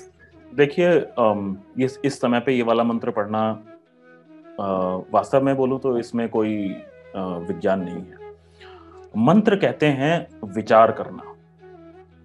जैसे हम बोलते हैं ना, प्रधानमंत्री, वित्त मंत्री, रक्षा मंत्री, जो उस विषय का जानकार होता है, उस विषय पे जो सबसे अधिक विचार कर सकता है, उसको बोलते हैं मंत्र। मंत्र बोलते हैं जिस पे विचार किया जाए। वेद के मंत्रों को मंत्र इसीलिए कहा जाता है क्योंकि इस पे जब आप विचार करते हो तब आपको अंदर से फॉर्मूले निकल के आते हैं कि अच्छा जीवन में ये भी कर सकते हैं, ये भी कर सकते हैं, ये भी कर सकते हैं। सो मंत्र नाम है विचार का। रात में इस समय पे, अच्छा दूसरी बात यह कि जो हम जो ये पूजा वगैरह के समय जो मंत्र पढ़े जाते हैं वो वास्तव में मंत्र होते भी नहीं, वो किसी वेद के भाग नहीं होते। अधिकांश केसेस में मंत्र केवल और केवल वैदिक संहिताओं के ही जो हमारे जो वहां पद हैं उनको ही मंत्र बोला जाता है। संसार के और किसी भी पुस्तक के किसी और श्लोक को मंत्र नहीं कहा जाता। मंत्र केवल वेद का होता है। तो जो हम नॉर्मल पूजाओं में जो हम सुनते हैं वास्तव में वो मंत्र तो होते ही नहीं है, वो किसी और पुस्तक के कुछ श्लोक वगैरह लोगों ने बना रखे हैं, वो होते हैं। तो इस प्रकार जो ना, ये जब भी कोई आपसे बात करे ना, इतने बज के इतने मिनट पे ये वाली पूजा होगी, नहीं तो ऐसे हो जाएगा, आप समझ लीजिए वो अनफॉर्चुनेटली वो मतलब किसी ने अपने पेट पूजा के लिए आपको बोला है कि ठीक है मेरे से पूजा कराओगे, तो उसकी रेलेवेंस बनी रहती है। मैं थोड़ा सा नाम ले लेता हूँ। चलो, जो हमारा जो ब्राह्मण वर्ग या पंडित वर्ग रहा है, मैं तो वैसे जन्म से ब्राह्मणत्व या इसको मानता ही नहीं हूँ, जिन्होंने जन्म से ब्राह्मणत्व पहले डिफाइन किया, गलती से गलत कर्म किया, उसके बाद में इसको अपना आजीविका का साधन बनाया कि ठीक है मैं यहाँ पे पूजा कराने जाता हूँ, ये मेरा अधिकार है, उसके बाद मैंने अपने बेटे को सिखाया वो ऐसे जाएगा। तो ये वास्तव में उनका खेल होता है कि अच्छा ये चीज जो है इतने बजे तक करा लेना, वरना ऐसे कुछ गड़बड़ होगी। तो ये डरा देते हैं आपको, ठीक है। वास्तव में उसके पीछे ऐसा कुछ डर का कोई बात नहीं होती। जैसे मैंने आपको अभी ईश्वर के विषय में बताया है कि ईश्वर आपके कर्मों को देखता है, आपके इंटेंशन, आपके भावनाओं को देखता है। वो किसी रिचुअल में फंसा हुआ नहीं है। ईश्वर कोई भौतिक ईश्वर नहीं है जिसको रिचुअल्स की आवश्यकता है। तो ईश्वर आपको केवल और केवल आपके अपने आत्मा के कर्मों पे जज करता है, उस पे आपको तय करता है। तो इसलिए ये इस समय पे हुआ, इस समय पे नहीं हुआ, रीति रिवाज ऐसा हुआ, ये पत्थर यहाँ पे रखा, यहाँ पे रखा, ये तांबे का है कि सोने का है, ये सब बेकार की बातें हैं। मुख्य बात है आपका संकल्प और आपने अपने आत्मा में क्या किया, बस। इसके बाद में बाकी जो है वो सब भौतिक चीजें हैं, वो इधर हुई या इधर हुई उससे कुछ अधिक फर्क नहीं पड़ता। जी भैया गरिमा जी का ही प्रश्न है, नवदेवी का स्वरूप, सती की कथा, माता पार्वती का पुनर्जन्म, शिव से विवाह के लिए तपस्या, ये सब सच्ची घटनाएं हैं या मंत्र कपोल कल्पित कथा? देखिए गरिमा जी, मैं आपसे ही पूछता हूँ, मैंने पहले भी अपने जो ईश्वर के निराकार होने के विषय में मैंने बात की थी, तो मैंने उस समय में बताया था कि जब हम ईश्वर को के अंदर शरीर हम मानते हैं कि ये ईश्वर का शरीर होगा, तो वास्तव में हम उसके अंदर बहुत सारी हम गंदगियों को आरोपित कर देते हैं। जैसे शिव पार्वती की कहानी सुनने में बहुत अच्छी लगती है, ठीक है, एक आदर्श के जैसी लगती होगी, परंतु क्या ईश्वर को का वो आदर्श होना चाहिए? मतलब हम बोलते हैं कि यदि हम ईश्वर को बोलते हैं ईश्वर का शरीर है, तो ईश्वर की आंखें हैं, सिर है, हाथ हैं, पैर हैं, फिर उसको हमें एक जेंडर भी देना पड़ता है। और जब हम उसको एक जेंडर देते हैं, जब हम उसको एक अंग देते हैं, तो उस अंग का फिर कुछ काम भी होगा। नॉर्मल व्यक्ति के अंदर, नॉर्मल मनुष्य के अंदर जो अंग होते हैं वो या तो उत्सर्जन के लिए, जो गंदगी को बाहर निकालने के लिए प्रयोग होते हैं, या फिर वो रिप्रोडक्शन के लिए प्रयोग होते हैं। तो यदि वो गंदगी निकालने के लिए प्रयोग हो रहे हैं और ईश्वर के अंदर भी वो अंग है, तो क्या ईश्वर के अंदर गंदगी भी बनती है? क्या उसके अंदर गंदी चीजें भी तो ऐसा तो नहीं हो सकता। अच्छा, दूसरी चीज है कि क्या प्रोक्रिएशन जो नॉर्मल जो मनुष्यों के अंदर होता है, क्या वो ईश्वर के अंदर होना चाहिए? प्रोक्रिएशन के लिए क्या है, आपको किसी के प्रति आकर्षित होना पड़ता है, आपको किसी रूप के प्रति, किसी स्पर्श के प्रति, किसी रूप, रस, गंध, दृश्य, इसके प्रति आपको आकर्षित, आसक्त होना पड़ता है, किसी के चक्कर में पागल होना पड़ता है, उसके प्रति खिंचना पड़ता है। तो ईश्वर क्या ऐसे किसी दूसरे के लिए खिंचाव हो सकता है? उसका मतलब आसक्ति वाला खिंचाव क्या हो सकता है? तो उस प्रोसेस के लिए आत्मा को अपने स्तर से गिरना पड़ता है। ये कोई ऑप्टिमल सॉल्यूशन नहीं है, ये कोई ऑप्टिमल कर्म भी नहीं है। जिस कर्म को करते हुए बुद्धि भ्रष्ट हो जाती है, जिस कर्म को स्वयं बताया गया है कि ये कर्म जो है वो दैवीय कर्म नहीं है, ये पाशविक कर्म है, जिससे ऊपर उठते उठते उठते उठते ही वास्तव में आत्मा की सद्गति होती है। तो जो कार्य आत्मा के लिए, जो कार्य मनुष्य के लिए, जो जिस कार्य को नीच बताया गया है, उस कार्य को ईश्वर के लिए हम कैसे सेलिब्रेट कर रहे हैं? क्या हम ये मानते हैं कि ईश्वर को शोभा देता है कि वो किसी दृश्य को देख के या किसी स्पर्श को देख के उसके अंदर इस प्रकार के विकार आ गए हों कि और उसने फिर ये क्रिया की हो? मुझे तो नहीं अच्छा लगता ऐसे। ईश्वर को बिल्कुल इन चीजों से ऊपर होना चाहिए। हर कृति, हर ईश्वर की बनाई कृति उसके अपने बच्चे हैं हम। तो वो किसी में आसक्त हो जाए ऐसा तो प्रश्न ही नहीं उत्पन्न होता।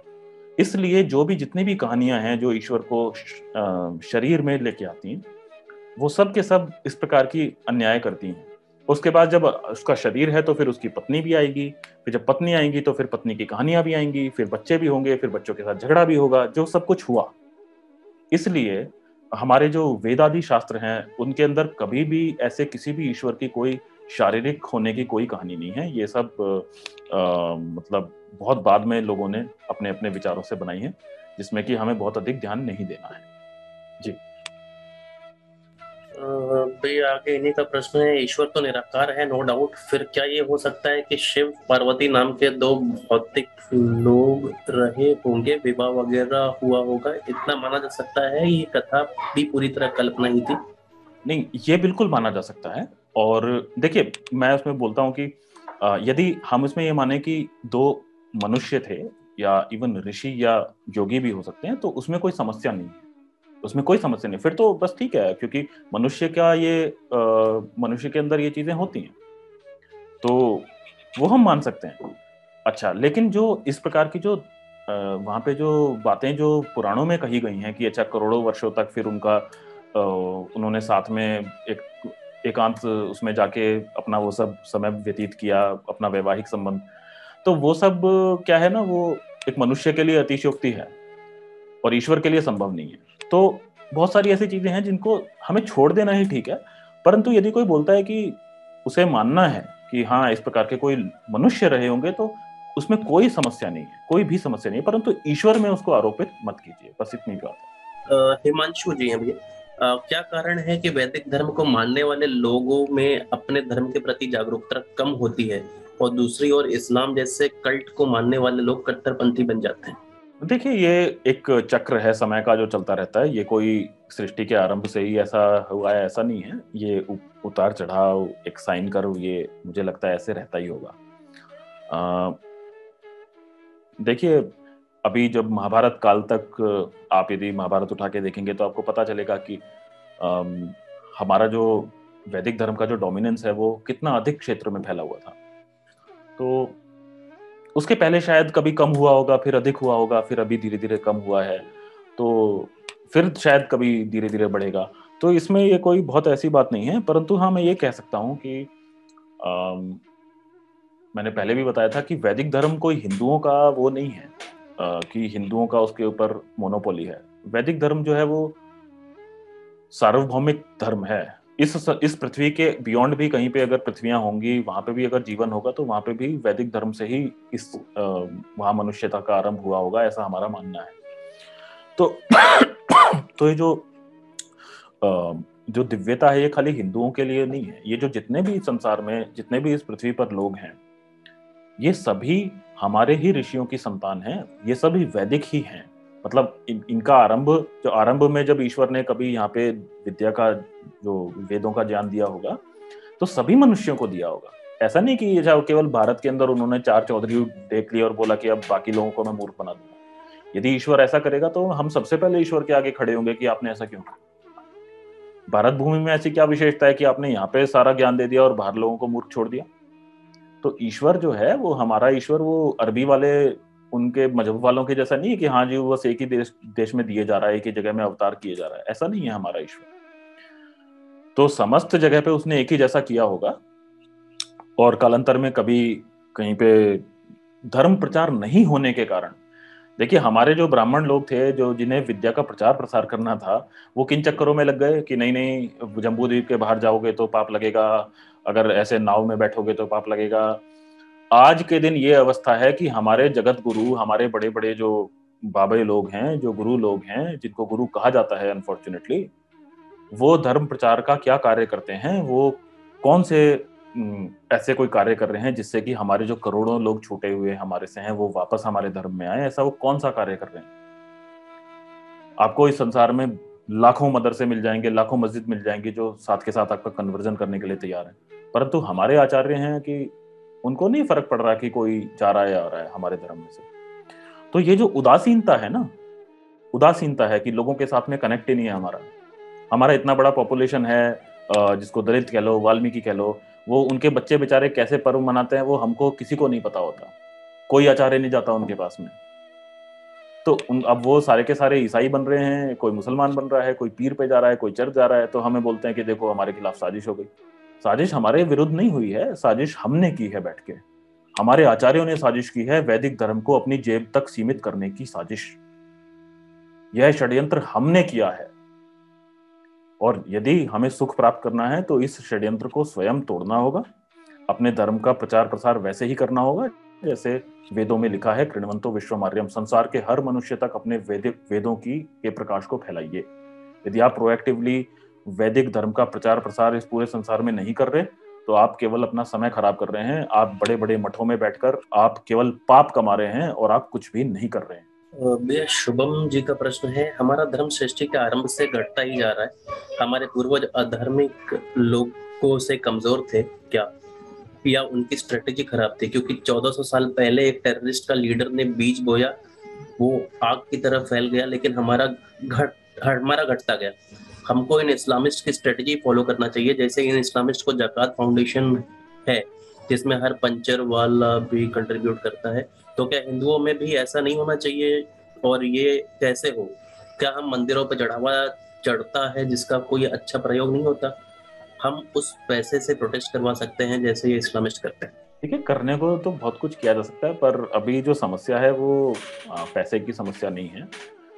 जब भारत में इस्लामिक आक्रमण हुए थे पहली बार, तो यहाँ पे मंदिर ही मंदिर थे, यहाँ पे धन ही धन था, यहाँ पे धन की समस्या नहीं थी, परंतु उस धन का उपयोग कैसे होना ये विवेक खो चुके थे हम लोग। इसके पहले मैं आपके पहले प्रश्न पे आता हूँ कि हम पहले दिन से घटता ही जा रहा है, ये आपको किसने कहा कि घटता ही जा रहा है? ऐसा नहीं है। आज से 100 वर्ष पहले इस संसार में शायद 3/4 स्थान पे, या 200 वर्ष पहले शायद 75%, 75% भूभाग के ऊपर शायद स्लेवरी किसी ना किसी तरह से प्रचलित थी। दास्ता स्लेवरी, जंजीर में, चेन में बांध के लोगों को रखा जाता था, उनसे काम कराया जाता था, उनको मनुष्य नहीं समझा जाता था। आज के दिन कुछ स्थान को छोड़ के ये जो स्लेवरी है ये बिल्कुल इलीगल है। अब आप बोलोगे कि ये वैदिक, मैं तो बोलूंगा कि ये वैदिक धर्म की ओर ही प्रवास हुआ है लोगों का। तो अब ये है कि वैदिक धर्म को कोई हिंदू नाम लेके जब करेगा तभी आप वैदिक धर्म, उसको वैदिक धर्म ही समझोगे, मैं ऐसा नहीं मानता। मुझे ऐसा लगता है कि जो इजराइल है, जो वेस्ट के देश हैं, जो जिस अर्थ में वेदों के अंदर जो वेलफेयर का जो कंसेप्ट है कि बच्चों की जो शिक्षा है वो राजा और गरीब की एक ही जैसे हो, एक ही पंक्ति में बैठ के एक ही जैसी पढ़ाई सबको मिले, मुफ्त में मिले, फ्री में मिले, निशुल्क मिले, सबको एक जैसा खाना, बच्चों को जब तक वो पढ़ाई करके योग्य नहीं बन जाते तब तक उनको एक जैसी शिक्षा, एक जैसा भोजन आदि मिले गुरुकुल में, चाहे वो राजा का बेटा चाहे गरीब का बेटा। तो ये सिद्धांत को सफल करके उन लोगों ने दिखाया, बाहर वाले लोगों ने। तो ये जो वैदिक सिद्धांत हैं, बहुत सारे वैदिक सिद्धांतों को बाहर के लोगों ने अडॉप्ट किया है। तो इस प्रकार से कुछ कुछ जो हम ना अपनी वैदिक धर्म की ठेकेदारी हिंदुओं की नहीं है बेसिकली। तो किसी किसी मात्रा में जो इजराइलीज हैं वो आपसे अधिक वैदिक हैं, किसी किसी मात्रा में अमेरिका के जो लोग हैं वो आपसे अधिक वैदिक हैं, किसी किसी मात्रा में आप उनसे अधिक वैदिक हैं। तो वैदिक धर्म जो है वो एक बहुत बड़ी शाखा है, बरगद का पेड़ है, और ये जो सारे संसार में जो भी जितने मत संप्रदाय हैं वो उसके छोटे छोटे छोटे छोटे उसके फल कह लीजिए, पत्ते कह लीजिए, किसी पत्ते में कीड़ा लग गया है, किसी फल में कोई फल सड़ गया है, परंतु जो वृक्ष है वो वृक्ष वैदिक धर्म का ही था, है और रहेगा।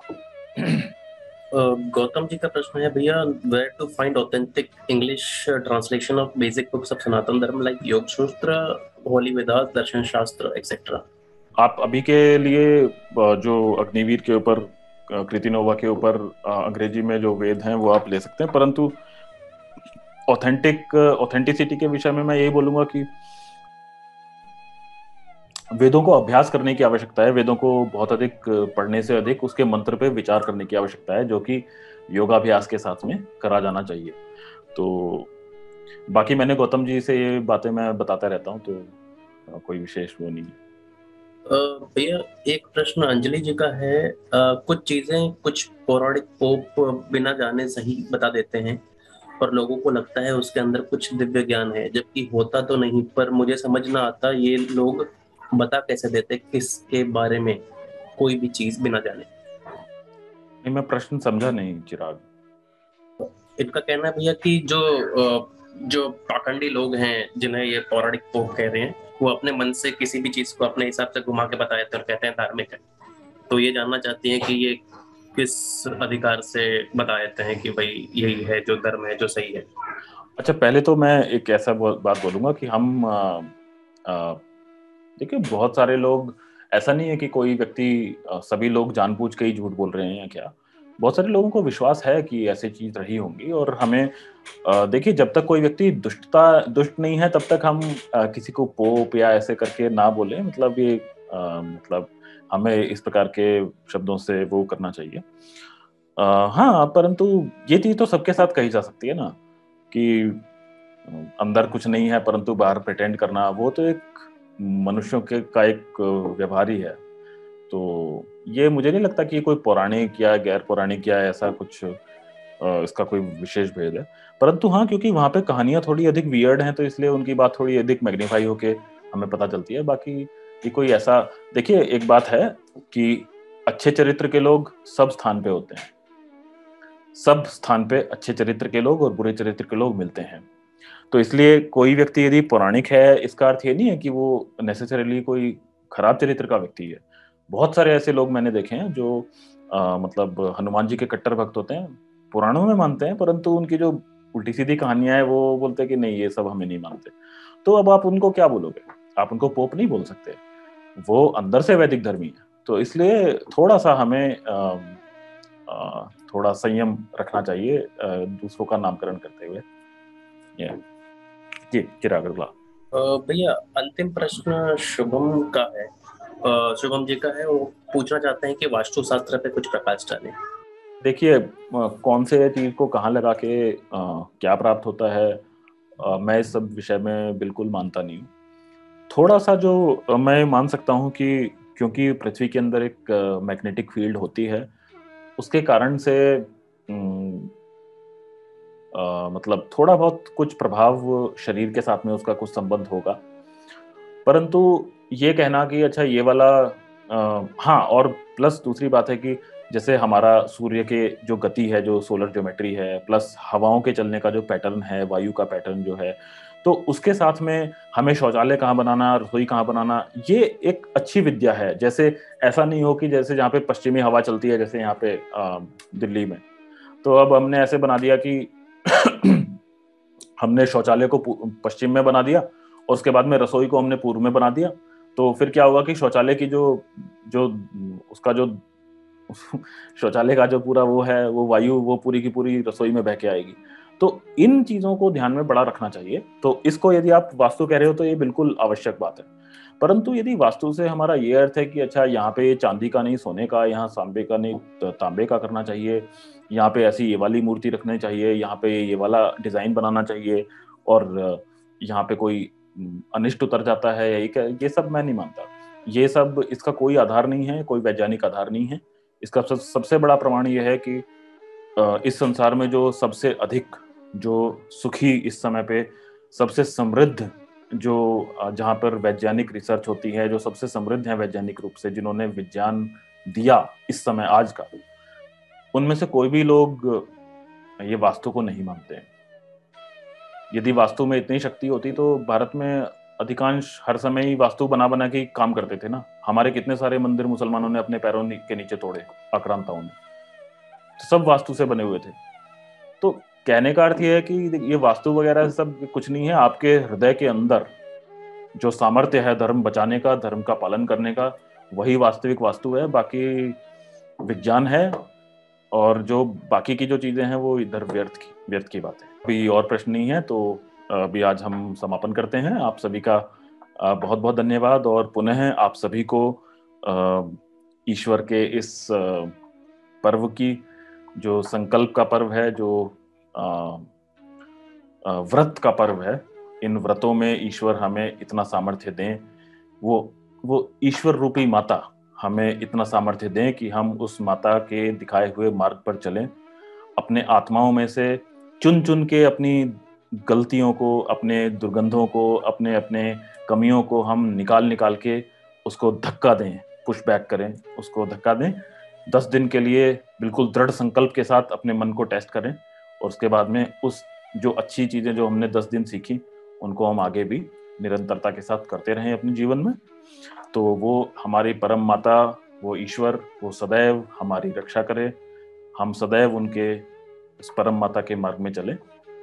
इसी के साथ में आप सभी को नमस्ते।